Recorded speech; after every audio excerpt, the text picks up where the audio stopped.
¿Estamos listos, Jorge? Siempre.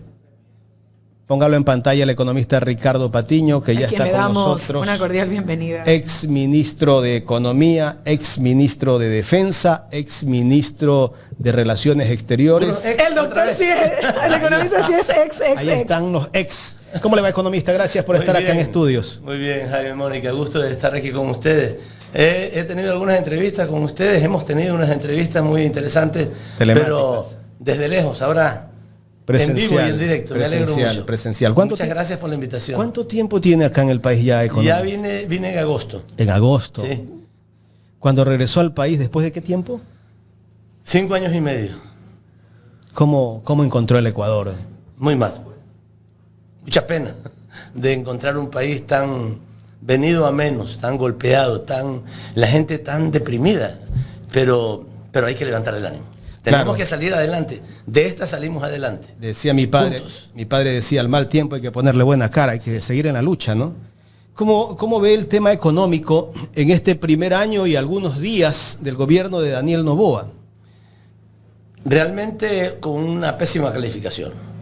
Ya no estamos en época de pandemia, pero yo creo que Daniel Noboa ha sido peor que la pandemia, porque ha destruido el país, ha destruido la economía con sus propias acciones, con sus propias políticas. Han sido políticas depresivas. La economía ha caído, en primer lugar, por la poca atención al desarrollo económico. Por ejemplo, la inversión pública. Una inversión pública totalmente disminuida a propósito. Ellos plantean, es que el sector público no tiene que crecer y por tanto no hagamos inversión pública. Y por otro lado, por el tema de los apagones. Pero eso es una consecuencia directa de una omisión terrible de parte del gobierno de Noboa, de no haber puesto en funcionamiento, de no haberle mantenido a las centrales termoeléctricas, de no haber mantenido y atendido las necesidades de las hidroeléctricas y de haber llevado al país al despeñadero, o sea, 14 horas diarias, 12 horas diarias de apagones. Y el último anuncio, o sea, para poder cumplir esta promesa que sabía que no lo iba a poder cumplir, de que en diciembre se acababan los apagones, primero seguimos con los apagones. Y segundo, los apagones, sí, según él, se van a terminar para el sector domiciliario, pero manda 15 días de apagones para el sector industrial, o sea, la gente no...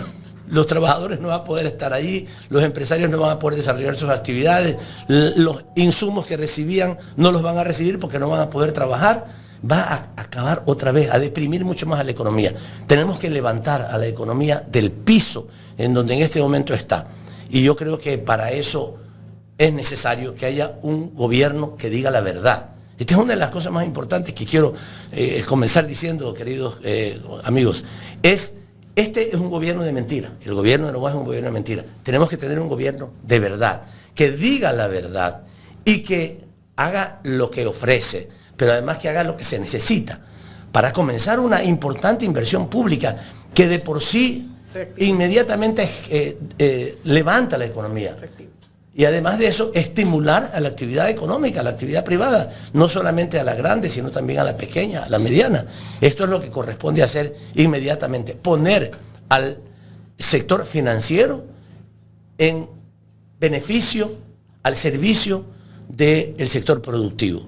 Y eso implica una gran actividad, una gran función pública, la función que es denostada por los gobiernos neoliberales, lamentablemente, pero que tenemos que reactivar el papel del Estado en la economía. Hay unas cifras que publica y que alardea Daniel Noboa en sus intervenciones, y la verdad es que yo necesitaba esta entrevista porque yo soy abogada, usted es economista, usted es quien sabe de estas cosas. Y él dice cosas que para el ciudadano, cuando las escucha, va a decir, no, pero el presidente está diciendo que esto está bien. Mire, la primera de ellas, que como nunca antes, las reservas internacionales del Ecuador han crecido. Uno. La segunda de ellas, que sale el representante del Servicio de Rentas Internas y dice, pese a todo lo que hemos vivido, pese a los cortes, pese a todo, porque ya no sé pese a qué más es que está pasando, la recaudación ha sido extraordinaria. Como yo no sé de estos temas, yo decía, a ver, pero para mí la lógica sería, si tú aumentas 3 puntos al IVA, evidentemente vas a recaudar más porque estás subiendo el IVA a las personas, lo cual no implica necesariamente que haya crecido la economía, que hayan crecido las ventas, sino que simplemente estás recaudando más en el mismo tiempo. ¿Tiene esto lógica, economista? A ver, efectivamente lo que se ha producido es una reducción en el crecimiento de la economía. Esto es lo que ha pasado. La economía ha decrecido, no está creciendo, como usted lo dice. ¿Y cuáles son esas cifras? Son cifras que intentan esconder lo más importante. Tú tienes, y hay que ponerlo con un ejemplo que es muy sencillo. Tú tienes un hogar, tú eres la jefa del hogar o el jefe del hogar y tienes recursos para atender la educación, la salud, la alimentación, el vestido de tus hijos. Y dices, no, yo no voy a atender esas necesidades, voy a ahorrar la plata. Eso es tener una alta reserva monetaria internacional. Pero no solamente voy a ahorrar y voy a pensar en una inversión, no, la ahorro en un país extranjero. O sea, no la dejo aquí. Esto es lo que hacen ellos. La reserva monetaria internacional no está aquí, está fuera del país. Allá, generando empleo en Alemania, en Francia, en Estados Unidos, en Inglaterra. Y nosotros tenemos una educación hecha pedazos, tenemos la salud destrozada, miles de personas muriendo porque no pueden tener diálisis, pero él está feliz porque tiene guardado un montón de plata. O sea, es un absurdo tener 10.000 millones de dólares de reserva monetaria internacional, mientras la familia, mientras la gente en el Ecuador está liquidada en sus servicios públicos. No hay salud.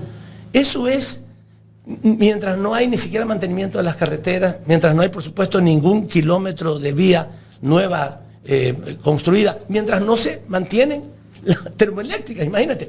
No, estamos felices porque tenemos mucha reserva monetaria internacional, está allá afuera, guardada una plata para asegurar el pago de la deuda externa, porque para eso es lo fundamental y eso es lo que le exige el Fondo Monetario Internacional. Ahí está guardada la plata, aunque yo no tengo para atender las termoeléctricas y tengo apagado al país.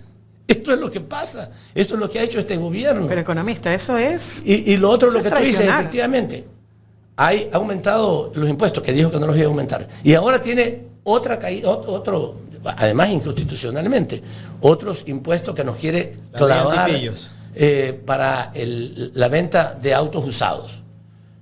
Más impuestos, claro, vas a recaudar más impuestos, pero no porque la economía está sana, sino porque le está extrayendo a la economía recursos que necesitan para desarrollarse. Esta es la realidad. Entonces, tiene sentido las cifras. El problema es la interpretación. Ellos interpretan que eso es bueno. No, eso no es bueno.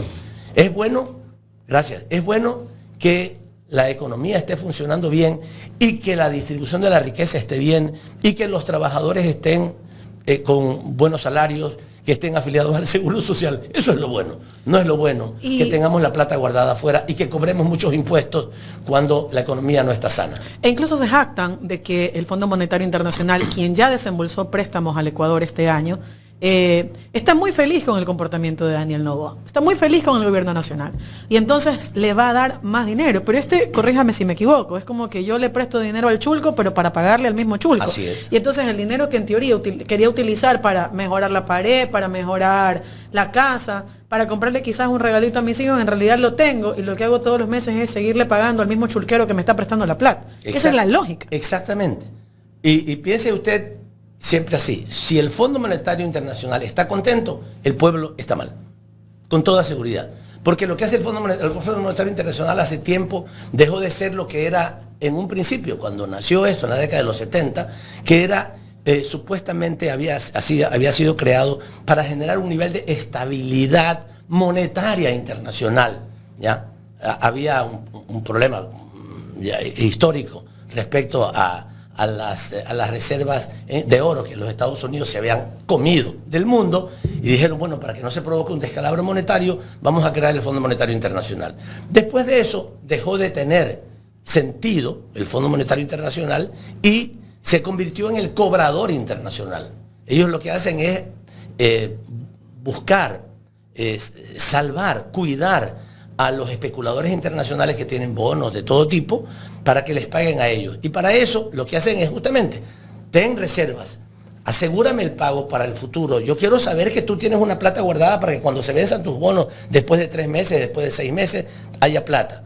Eso hace el Fondo Monetario Internacional. Por tanto, si nosotros estamos haciendo eso y no estamos desarrollando la economía, al Fondo Monetario Internacional le importa un pepino. Él lo que quiere es que tú le pagues. Lo que quiere es que tú tengas plata para pagar la deuda externa, aunque eso signifique bajar salarios, despedir trabajadores, etcétera. Eso es lo que les importa. Te imponen recetas, ¿no? Así es. Economista, yo escuché al ministro de Economía, al economista Juan Carlos Vega, creo que se llama, que dijo que pese a los 3 meses de apagones que tiene el Ecuador, no hay afectación a la economía del país y que hay más vale crecimiento. ¿Cómo entender esto? Es que eso es falso. Todos los datos que tenemos indican que entre el 1 y el 2% vamos a tener de crecimiento de la economía en este año.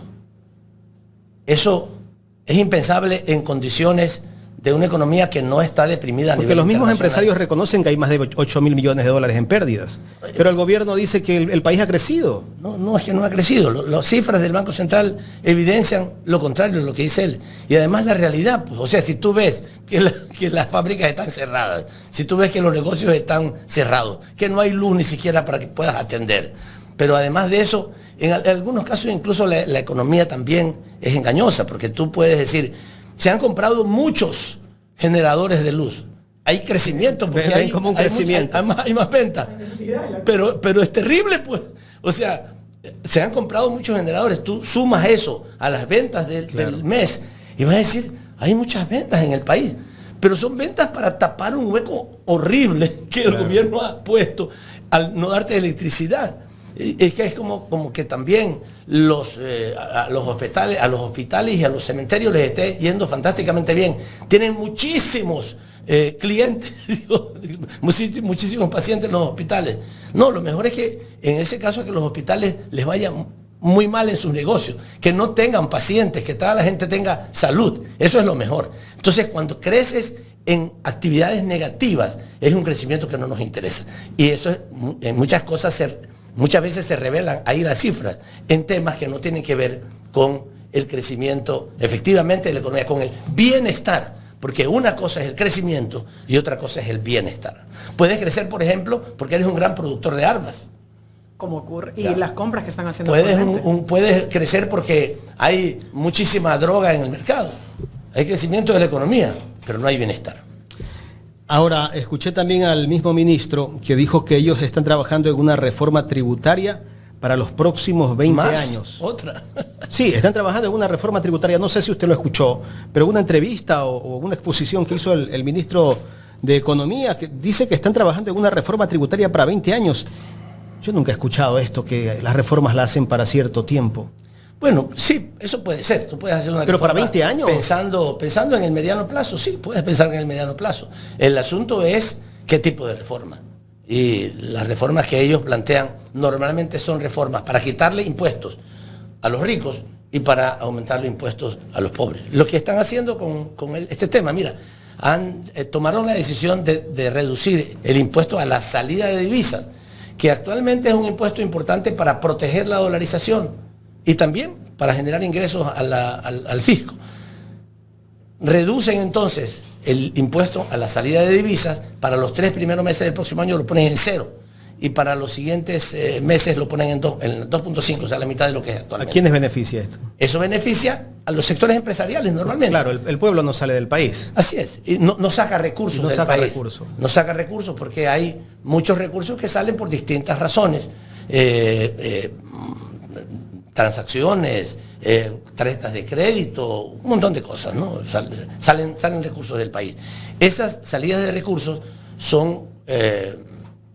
pagan un impuesto a la salida de divisas, se llama el ISD. Este impuesto a la salida de divisas lo reducen de manera considerable los 3 primeros meses, justamente en el periodo electoral. O sea, lo que quieren es tener contentos a determinados sectores empresariales. Pero por otro lado, le cargan un impuesto a las personas que venden sus vehículos usados. Porque ellos dicen que hay gente que está lavando dinero mal habido, dinero ilícito en las comercializadoras de carros usados. Bueno, que controlen eso. Ellos lo pueden hacer. Pero es que la premisa es errada. Pero no puede ser porque hay porque hay algún manejo irregular en determinado sector de la economía, que tú te le cargas a todo el mundo. Entonces, si tú tienes un vehículo usado y lo vendes, te carga un impuesto adicional para eso. Entonces, ese tipo de política tributaria no es la que necesitamos. Necesitamos una política tributaria que estimule a las empresas que cuidan el ambiente, a las empresas que generan trabajo, a las empresas que evitan importaciones innecesarias. Ese tipo de tributos, ese tipo de política tributaria hay que hacer. Y es la que nosotros hemos hecho en el pasado y vamos a seguir haciendo. De estimular la actividad productiva. No, porque incluso aunque mejore, aunque sea beneficiosa una política tributaria para un sector productivo, si tú al mismo tiempo le dices que vas a estar 15 días sin electricidad, ¿de qué me importa tener un estímulo tributario si finalmente no voy a poder ni siquiera producir? O sea, si me mandas al apagón. Es contradictorio. Terrible. Concretamente eso, porque incluso cuando se ofrecían estos 3 meses casualmente de reducción, de consideración, de exoneración de las planillas de servicios básicos, las personas decían, ¿de qué me sirve que me exoneres 3 meses si me has tenido 2 meses en un apagón total donde se me ha dañado la comida? Y esto hablando del ciudadano normal. Sí. Que se le daña la comida, que tiene que ver cómo solucionar el tema de sus hijos, que si por ejemplo tiene dependencia, algún tipo de medicina que tiene que estar refrigerada, la pierde. Es decir, cómo se afectó y cómo se viene arrastrando, porque esto es un arrastre de perjuicio económico para la familia, desde la muy chiquitita hasta las grandes industrias, que no se van a compensar con te voy a dar luz desde el 20 de diciembre y con eso pretenden decir que pues ya todo se solucionó. Sí, pero tenemos que recuperar la esperanza. O sea, yo lo digo con sinceridad, yo confío en que este próximo año podamos inaugurar un nuevo gobierno. Un gobierno de verdad, un gobierno que sepa hacer lo que tiene que hacer, que tenga gente preparada, pero que tenga gente también valiente, que tenga gente que piense en la sociedad, que piense en colectivo, que no piense en un grupito de personas como el gobierno de Noboa, que está pensando básicamente en los negocios de su familia, porque a propósito de eso, de los impuestos para los autos usados, sabemos que también, como siempre, la familia del presidente Noboa tiene negocios en la venta de carros nuevos. Entonces le interesa que a los carros usados no les vaya bien. Que la gente compre carros nuevos. Que les vaya bien en la compra de carros nuevos. Cuando todos tenemos derecho, y muchísima gente, yo entre ellos, he vendido un carro usado y he comprado un carro usado. Y no por eso es pillo. Y no por eso soy pillo, efectivamente. O sea, le pone ley antipillos. Todos los que venden carros usados, un carro usado, somos pillos para el presidente Noboa. Ellos son honestos. Economista, y el que debe 90 millones de dólares al SRI. Ese no es pillo. No, ese es una persona que sabe usar las leyes para patear los temas hacia el futuro. Eso ha pasado muchísimo tiempo.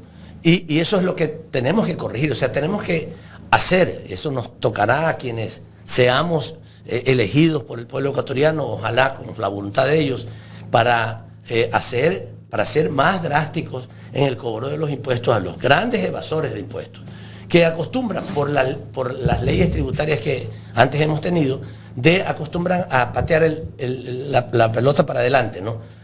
Me dicen que debo porque me encontraron que mis declaraciones están mal. Ya, entonces yo puedo hacer un reclamo a la autoridad. Después puedo hacer un reclamo al sector judicial. Pero después puedo hacer también una apelación. Después puedo hacer una siguiente apelación. Y pasan años además con billete. Este es el problema grave. Con billete consiguen, porque hay jueces corruptos también, aunque hay algunos honestos, con billete consiguen que no les resuelvan, déjalo 1 año, 2 años. Más tarde que venga otro juez, que venga un amigo mío, que venga una persona en rentas internas que me libere de la deuda.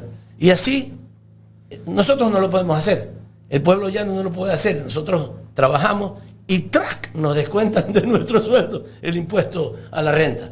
Pero ellos no, ellos pagan. Bueno, en nuestro caso lo hicimos pagar en alguna oportunidad, lo hicimos pagar también por adelantado algunas de las ganancias que se estimaba que iban a tener el año, pero solamente una parte. Pero lo otro lo declaran ellos después.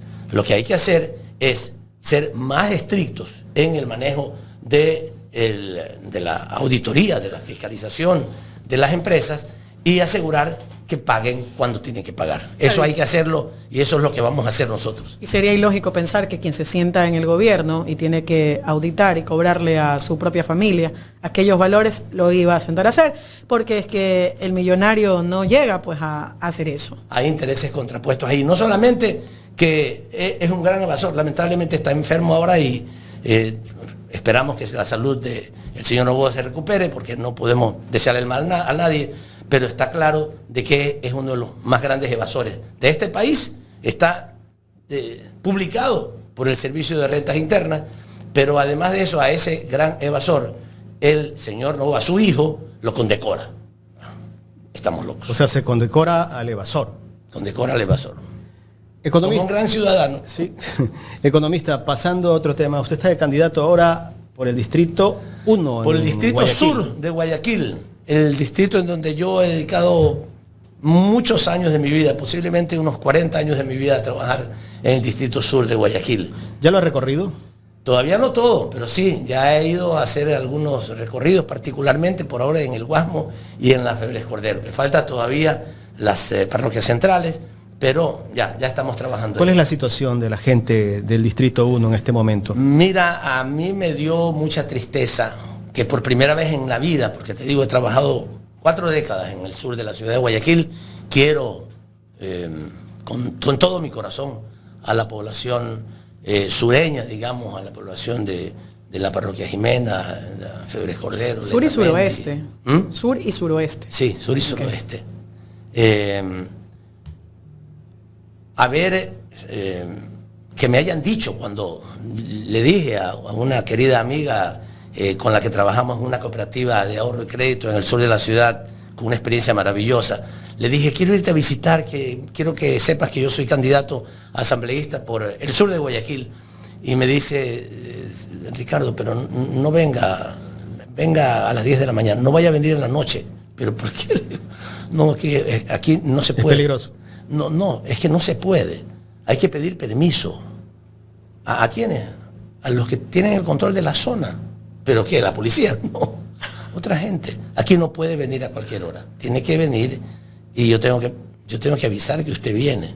Más todavía si viene con alguna persona que lo acompaña.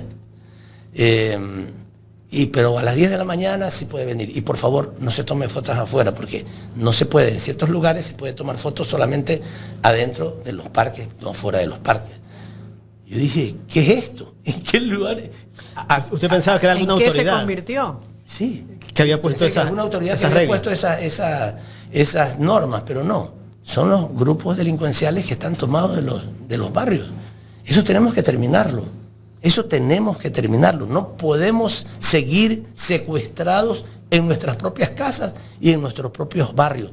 Eso es lo lamentable que he visto. Y además de eso, a muchísima gente que tenía actividad económica de diversa naturaleza y que esa actividad económica ha sido terminada. Lugares donde ya no está el Estado. Ya no hay lugares donde ya no hay presencia estatal, sino presencia y control. Los parques vacíos. Los parques vacíos, especialmente a ciertas horas ya en la tarde, cuando antes esos parques estaban repletos de gente, los niños corriendo, andando por todos lados, ya la gente se guarda tempranito, o sea, nos están matando la vida y tenemos que recuperar la vida, o sea, nosotros tenemos que luchar por la vida, por la verdad, por la honestidad, por el trabajo, eso es lo que tenemos que hacer y no lo que estamos viviendo actualmente. Yo recuerdo que hasta hace unos 5 años atrás entraba a Monte Sinaí, 10 de la noche y no me pasaba nada. Así es, claro. Ahora entrar a las 10 de la mañana me da miedo. Sí. Así está Guayaquil. Esa es los la negocios realidad. cerrados, todos esos negocios que estaban en la avenida principal, todos cerrados. Y los que están abiertos tienen que pagar una cuotita. Exacto. Que no es al SRI, ni de seguridad, digamos, al municipio, que pueda ser una cosa formal y digamos, real, no. Sino a gente que te dice, yo te protejo para que no te pase nada. ¿Y por qué el gobierno nos dice que no hay que arriesgar lo ganado? ¿Qué he ganado? ¿Eso hemos ganado? No hemos ganado nada. La oscuridad y todo lo que es en el tema inseguridad. Sí. Lo que hemos perdido es seguridad, hemos perdido luz, hemos perdido empleo. Hemos perdido dignidad. Hemos perdido dignidad. Pero ellos sí han ganado. Sí, ellos sí han ganado porque les va muy bien en sus negocios. en sus negocios privados. Y algunos no pudieron concretarlo, como aquel primer negocio que quisieron hacer en una zona de cuidado ambiental, no lo pudieron hacer porque se les durmió el diablo, digamos, alguien se enteró y los denunciaron.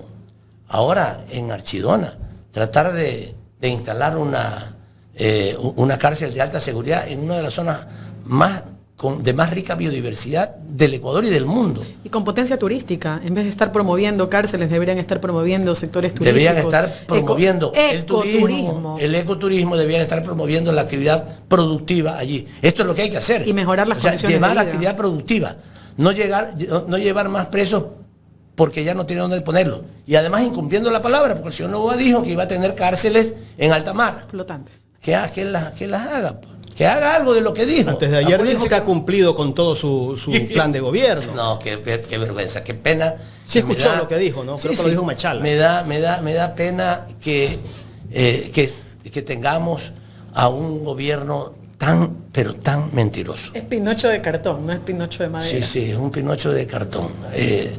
La oferta de que las pensiones jubilares todas iban a aumentar a un salario mínimo vital, o sea, todo lo que dijo lo ha mentido. Que no había un problema de generación de energía. Que él iba de transmisión. De transmisión. Que la generación termoeléctrica la iba a liquidar porque era mucho gasto. O sea, todo lo que ha dicho era pura improvisación y pura mentira. Pero yo quiero ir al futuro. Tenemos que construir, o que tenemos que reconstruir nuestro país.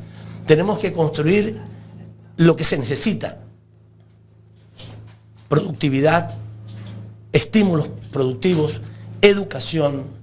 Tenemos que mejorar las condiciones de vida de la población, pero ir allá a la población. Esta es una cosa que muchas veces los gobiernos olvidan. Solamente ven las cifras macros o las cifras de las grandes industrias, que sí hay que atenderlas, por supuesto, porque generan empleo y generan producción, generan servicios. Pero hay que ir también a las pequeñas y a las medianas, que muchas veces las olvidamos. A los artesanos, nos olvidamos que existen artesanos. Para ellos no hay política pública. Hay unas leyes que los protegen y que tal vez les conceden algunas rebajas de impuestos, pero no hay estímulo productivo para el campo, para la artesanía, para los productores, tanto agrícolas como pecuarios. Esos estímulos tienen que generarse. Para los comerciantes, la protección para los comerciantes minoristas, pero no solamente digamos, que no los pateen, que en buena hora ya no los patean.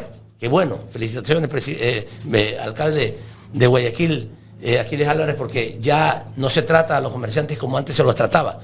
Pero hay que ir más allá todavía, hay que apoyar sus actividades generando espacios adecuados, espacios además en donde haya clientela para que ellos puedan vender sus productos en mejores condiciones y que haya seguridad para ellos. He conversado con los comerciantes autónomos de la ciudad. También son víctimas de vacunas. Y me han dicho que tienen un problema muy serio de vacunas y de delincuencia común, además, general, ¿verdad?